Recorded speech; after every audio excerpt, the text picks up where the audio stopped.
Coming up in this episode of In Clear Focus, I want to establish the various practices that I intuitively feel leverage imagination as a means of sense-making.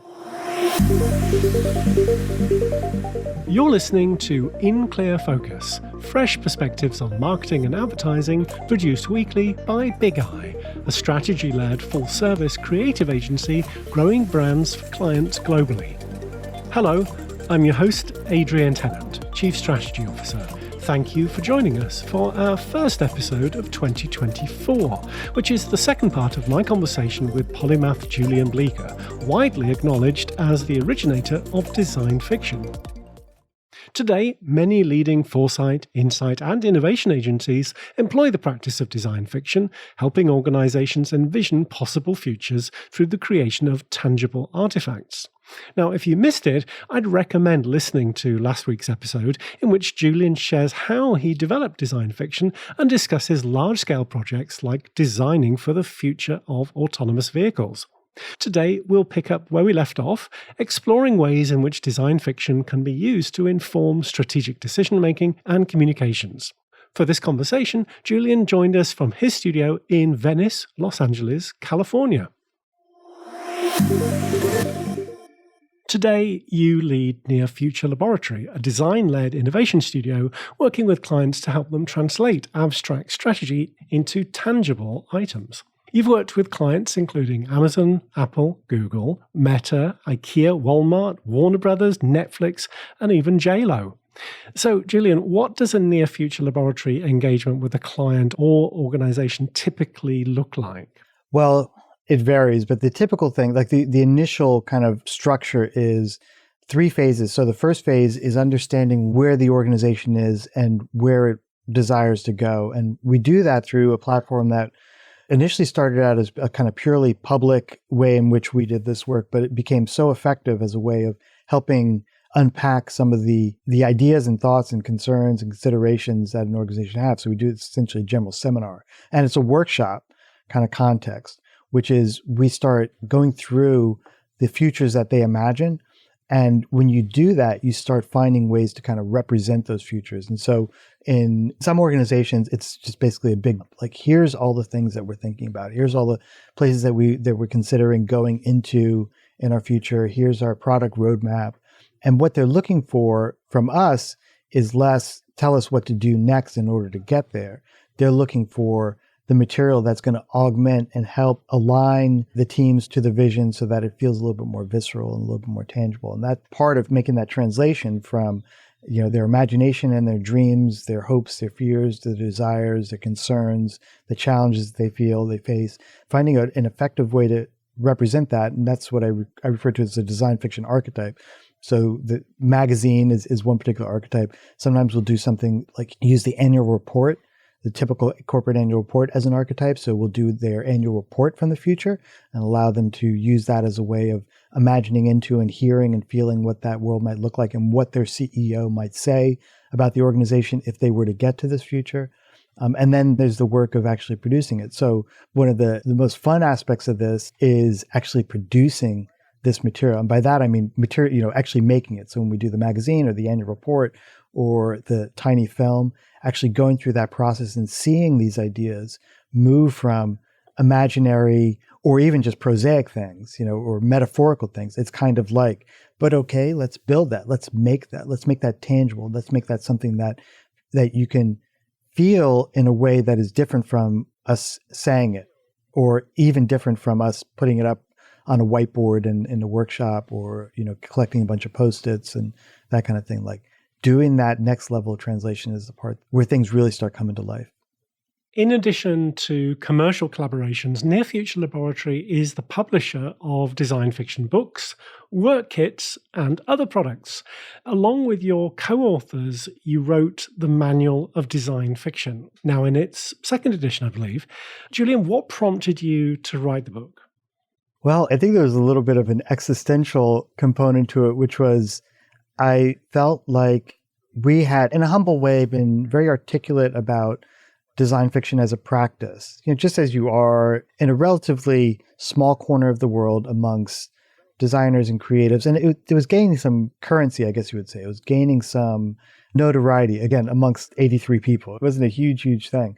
And it felt like that having almost like a stake in the ground professionally, my professional trajectory, there have been a number of times where I felt like I had done something that for some reason I wasn't able to make stand out. It was like I'd not given up, but it felt embarrassing to stake a claim in a particular area or field of knowledge. Like early on, I did a lot of video game analysis, like in the late 80s, early 90s. And people were saying like, I think video games are going to be a big deal. That could be like an area that you could establish yourself in. And I just remember feeling like, oh, I don't know, establish myself. That feels like it's full of hubris. And I was wrong. It turns out it's like, yeah, it was a big area. And if I'd spent more time and energy focused on it, that could have been something that could have been professionally satisfying, but I didn't. And this was one thing where I said like, no, you got to get over that. And you have to do the work to establish that you wrote an essay and it meant something to people. It touched people to the point where it's circulating and it's of value to people. Don't shy away from having helped people to engage in a particular practice that clearly they were desiring to create, to be a part of. Help it, move it along, be of use to people in that way. Don't move away from it. And that was sort of the motivation. It's like, hey, let's put a stake in the ground, let's write something, and let's call it the Manual of Design Fiction. So it's very clear. Here's an important corner of this practice that we feel is of value and we feel that can grow and that we want more people to do. So doing the book was a way to do that. And I remember there were like long and hard debates about what it should be called. And I wanted something that felt so instrumentalized. In other words, nothing long-winded. It's just like, this is the Manual of Design Fiction. No question about it. No question. That's it. And so that was essentially the motivation. I felt that the Near Future Laboratory, which started as my blog, just nearfuturelaboratory.com, like back in 2005 or 2006, was going through a kind of long transition into something else. And I wanted some kind of bookmark. It's like I wanted an album that represented, like the double 2 album set that represents, okay, I think this is the transition, the evolution into something else. And that album, people would be able to go back and say like, oh, that was when it changed, in this beautiful way. And it felt like I needed something material, something, an object to kind of stand in for that. Well, you also produce and host the Near Future Laboratory podcast. You maintain the Near Future Laboratory Discord community, and you've recently held some special events, both online and in the real world, focused on particular areas of futures thinking as well. So, Julian, how do you curate the content and themes for the podcast and for your events? So, my main motivation or approach for this kind of curation is I want to establish the various practices that I intuitively feel leverage imagination as a means of sense making. I've just kind of come to this feeling that the more we can bring imagination into all different kinds of practices, more we can like highlight it, not as a loose kind of expression of good feeling or something that feels in some ways adolescent, but as with the import and the semantic weight, as if you said engineering, or as if you said technology, or as if you said finance. Because I think that there's an instrumental character to it that can help in an exceptional way, particularly with some of the big existential challenges that we're facing. So when I think about the things that I'm curating, it's like I want to talk about and represent and share and elevate more of that kind of activity. There's different places in which it can mean something more. And so, when I think about the podcast, when I think about the conversations in the Discord, when I think about the kinds of work that I want to do and the clients that I want to work with and things like General Seminar and Super Seminar, it's all around that sense that we need to imagine harder. And let me offer to you, the modest audience that I have, let me offer to you all the different ways in which we can do that. So General Seminar, let's imagine a possible future in which, take your pick, in which blockchain is as normal, ordinary, and everyday as a television remote control. No big deal. People barely bother to think about it. what is that future? And I think there are two things going on in that particular example. One is to imagine something that feels futuristic, blockchain, whatever that means to you. And then the other thing is, how do you imagine something that doesn't quite exist or that you might be confused or unsure about? Or where your first reaction might be like, well, I have no idea. I don't know what blockchain is, so keep me out of this conversation. It's like, no, but you have an imagination. I know you do. You had it when you were a little kid, and somehow maybe it got atrophied a little bit because you don't exercise it enough. Come into General Seminar. It's like Pilates for your imagination. We're going to work out and we're going to figure out what it is and what it takes to imagine. So that's the kind of undergirding of the podcast. It's about having other people in conversation, talking about the ways in which they engage in the kinds of activities of doing futuring or doing imagination, or creating different contexts in which creativity and imagination are really brought to what I refer to as structure, really brought into enterprises that you wouldn't normally think that they would have futurists.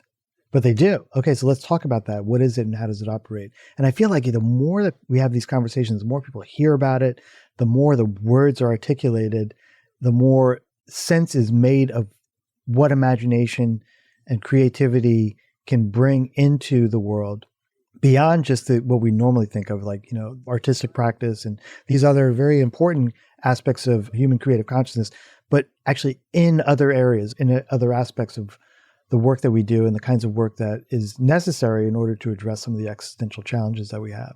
You describe it as curating. It's like, I wish it was like as organized as that sounds. It's very instinctive. It's very, it would just be great to talk to this person. This would be an amazing project to do, or this would be encouraging in a kind of mentoring way, the activities that, emerging or senior level professionals are doing. Like, that sounds like a thing. Like, let's talk about it. And another aspect of being useful to people, which is talking more to folks. So every time someone joins the Discord, we grab a coffee. Like, we spend 20 minutes, usually ends up being an hour. And that's part of what you're describing as curation. It's like building community, building a sense of, here's a place where you can feel at home when you're like a highly imaginative, highly creative individual that is looking for a place to just feel like you belong. And then encouraging people, it's like, it can't just be here. You have to find the ways to bring it into the enterprise because it's important and people will sense it. There's not going to be a lot of pull for it, but if you're there doing it, then I think we can definitely make this kind of work into the kind of thing where it's like, it's as vital to every organization as having a bookkeeper. It's just like, well, who's your chief futurist? What is that? We don't have one. So you want that world where it is just a normal, ordinary, everyday thing. You mentioned community. What are some of the most notable or recurrent themes to have emerged from the near future laboratory community, would you say? There's been a thoroughgoing interest, I think, because the community is quite a bit open to things that are just at the kind of vanguard. So things like in and around Solarpunk, regenerative design has been an area that people are interested in. So this kind of falls into the category of, I guess, broadly, like, how do we address the difficulty of imagining a world in which we have, if not overcome, managed to sustain ourselves in a world that's been kind of addled by the effects of climate change. So how can we get there? And I think one of the biggest challenges just for that one particular area, which is why it's important and why I think people in the community have been so inclined to focus on it, is that we don't have a really good imaginary of what that world is. There isn't a very good vision that we can feel into. Most science fiction, particularly science fiction film, because they feel like they need to be dramatic, it's an apocalypse. Like, it hasn't worked out at all. It's really bad. And I think things like Solarpunk, and as a literary visual genre of an articulation of an imagination which says like, hey, I want to see and sense into a world that hasn't completely fallen apart, where we're all stockpiling ammunition and water and living underground. It's a generational desire where it's like, I don't want that kind of collapse. So I'm going to start representing in a beautifully naive way. Naive is the wrong way to put it. In a beautiful way where it's kind of like, I don't care if you're telling me that the world's going to be terrible. I'm going to show a world that isn't. And same thing like with regenerative design, more as a practice.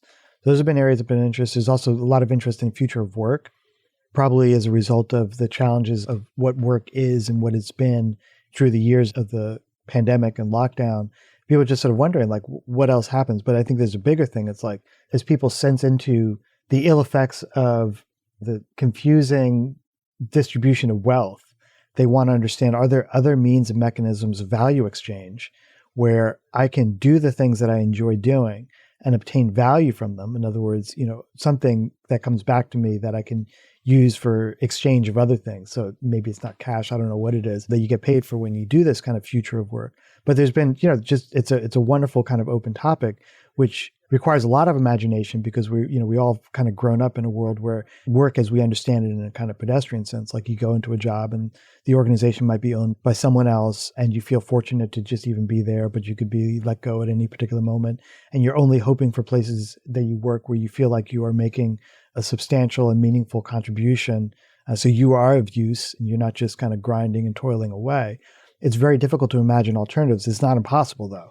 And so that's when you do these kinds of explorations of what the future of work might be. And so that's actually literally a project that we're doing internally. And in the design fiction mode, we're doing the research and we're having conversations, we're having general seminars that are open to the public and deeply engaging in it and doing various kinds of fun exercises with the intent that we will represent all this research and our insights and our kind of imagination in the form of an employee manual, employee handbook. So describing that world in that thing that you get, people understand you get like first day, like, okay, right, here it is. This explains the nature of your role here and how you fit in the larger goals and ambitions of the organization, whatever they might be. But I suspect, I don't know, but I suspect it won't sound like the usual kind of job. There'll be something quite a bit different about it. And then having it as this materialized design fiction artifact, I think just helps tell that story more effectively. And it's the kind of thing that I think there's so many nerds like me who'd be like, yeah, of course I'll have that. Why wouldn't I want an employee handbook from the future? What does that even mean? But give it to me. Let's take a short break. We'll be right back after this message. Each month, in partnership with our friends at Kogan Page, the Big Eye Book Club features books by industry thought leaders. Our featured book for January is Organic Social Media: How to Build Flourishing Online Communities by Jenny Fowler. The book provides practical guidance on enhancing brand growth through effective social engagement, with strategies for selecting the right platforms, streamlining approval processes, and building an organic presence aligned with organizational objectives. You'll also find advice on social content planning, goal setting, and resource management. As an In Clear Focus listener, you can save 25% on a print or electronic version of this month's featured book using the exclusive promo code BIGEYE25. The code is valid for all Kogan Page titles, including pre-orders, and their free paperback and ebook bundle offer.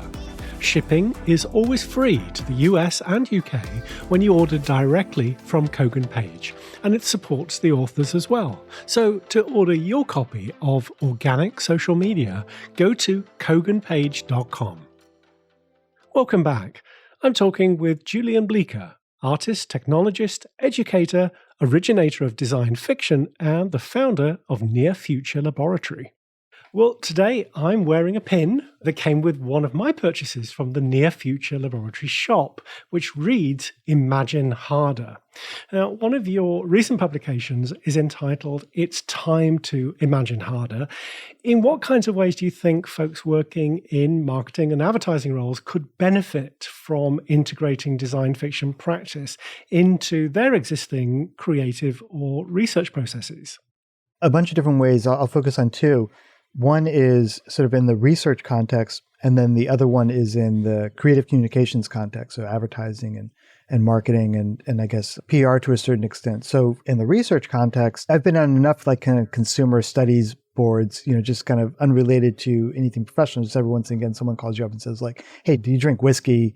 If you do, we'll pay you $200 for a couple hours of your time to answer some questions and be part of this research panel. Okay, cool. That sounds good. Or come into your house and have a look around and poke into your cupboards. Interesting. Cool. Okay, I'm curious what's going on here.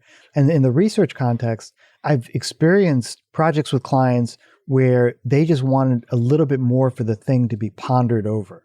So they wanted something other than, and I think this happens, typically this will happen, especially if it's, let's say, a brand marketing consultancy. Let's ask humans what they think. Or this packaging. Let's let them open it up and go through it and sort of see all the technical issues, like how does it open well, all that kind of stuff. Beautiful. I love this kind of stuff because it is, in this way, you're trying to establish and manage from a product design perspective, a future, right?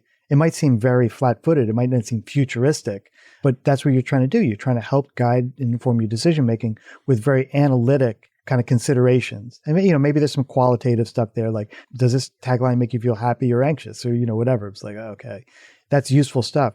I also wonder about, in a broader sense, creating design fiction artifacts that become the things around which maybe longer term decisions are made. So this isn't a decision that you're going to make because in 6 months you got to get printing done for the advertising campaign or you got to get the packaging finalized. This is more like broader senses of the direction that maybe an organization might go. And creating the actual artifacts that represent these worlds, and even creating things that are not so didactic as like, here's our new phone. Which one do you prefer? Or this one has these features and this one has these other features. Which do you prefer? It's more broad than that. So, in my mind, it's like, it's actually creating something like we mentioned, the magazine or the product catalog, in order to provide a little bit more set dressing around the world in which people might be exhibiting. So richly experiential forms of doing research. So it's not just the object, but it's like you can almost production design the entire environment in which people are and ask them to consider this or kind of immerse them into, effectively send them off into this world that you're imagining in order to do these kinds of richer, more experiential assessments and help, again, back to this idea of helping to guide and inform and shape decision-making. The other aspect is a project that we did with ADM, so Archer Daniels Midland's company, supermarket to the world, I think is still their tagline. I remember that when I was a kid. It was much more of a longitudinal design fiction project that involved their chief scientist. So, this is amazing. So you're the chief scientist for nut meat oil. Sounds very specialized. It's like there are nut meat oils in everything. You're kind of like, oh, okay, so it's a big deal. I get it. And so the question that was being asked was, what are food futures?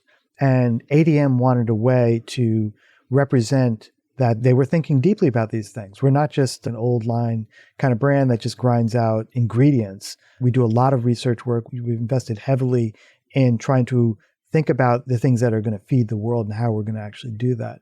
And so in this case, we actually produce food products from these futures that were grounded. So these were things that the scientists were talking about, and we just sort of translated because they're scientists, they're talking at a level that doesn't always communicate directly to a consumer.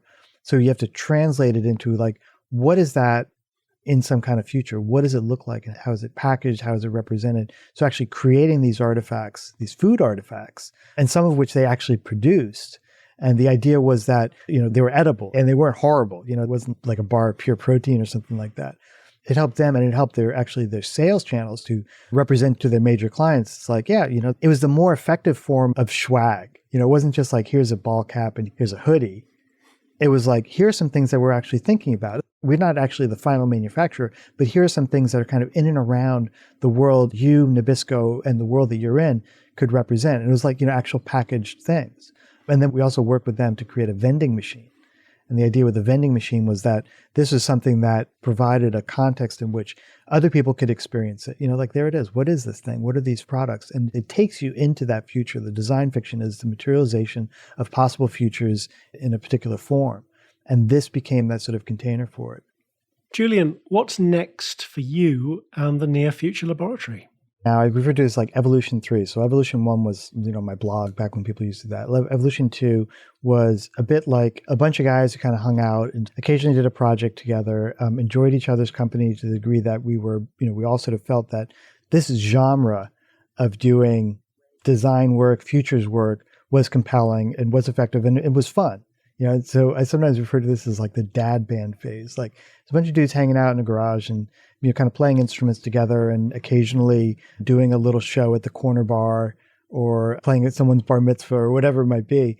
And Evolution 3 to me is where I just wanted to put more energy into it. I had a company previously and I sold that company, and then I was sort of like, well, what do I want to do next? And I didn't want to leave this behind. It felt like too important.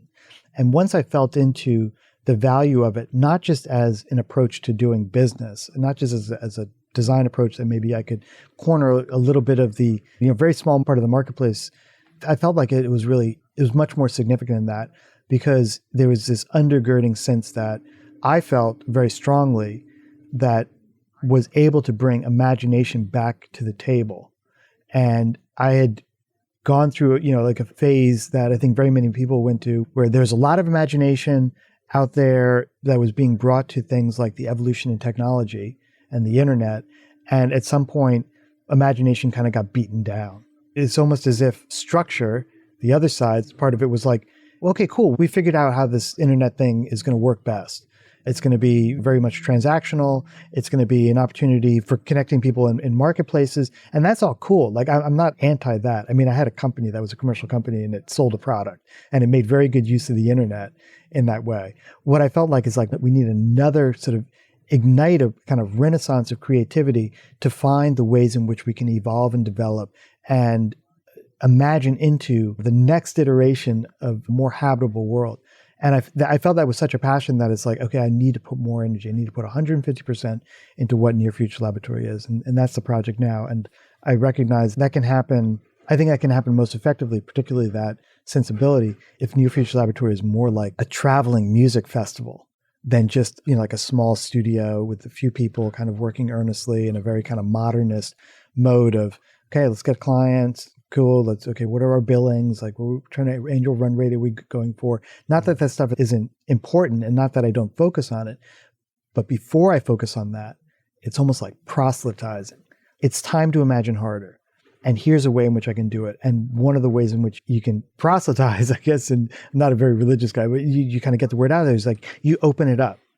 So let's open the doors up. Let's create a community of people who are around this. And the mantra is like, amplify, coordinate, and collaborate across practices, across institutions and organizations and enterprises, and across the different agencies that otherwise might want to, in a modernist mode, stay very siloed, stay very kind of like close-lipped. You mustn't look over here because that's our special sauce. It's like, no. That's not the way it's going to work. This has to feel like Glastonbury or Coachella. Everyone's got to be able to come in and feel the energy and vibe and the potential and the possibility.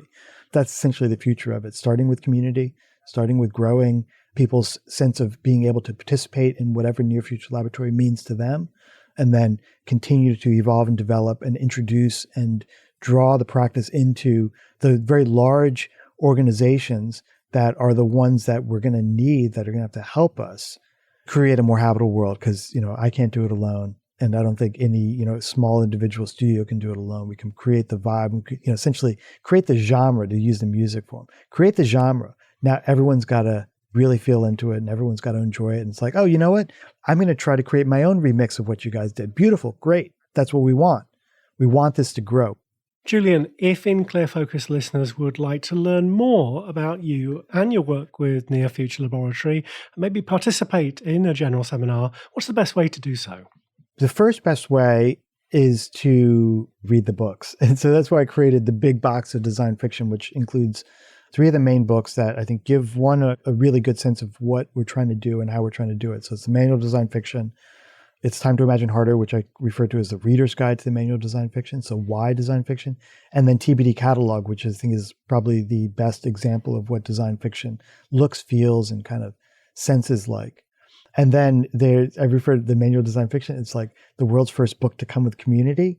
So everyone who gets the book gets an invitation to join the Near Future Laboratory Discord, which is that place where there are now a couple thousand people who are engaged in the topic and trying to figure out how to engage more. And that's also where, a lot of the announcements kind of happen when we do a general seminar, or now we've got a couple of super seminars teed up, which is a much more in-depth introduction to a particular topic. So those are a couple points of entry. And one thing I think is important to add, in the spirit of what I'm trying to do and what I'm trying to build and grow, we never want anyone to be unable to access the vibe because of their financial circumstances. So we always say, like, if that's you, if you're like a student, or if you're in a position where it's like, hey, look, I'm between jobs and really trying to figure things out, I can't quite afford this stuff, then I just say, like, I got an inbox, just let me know what's going on. Let's talk and we'll figure it out.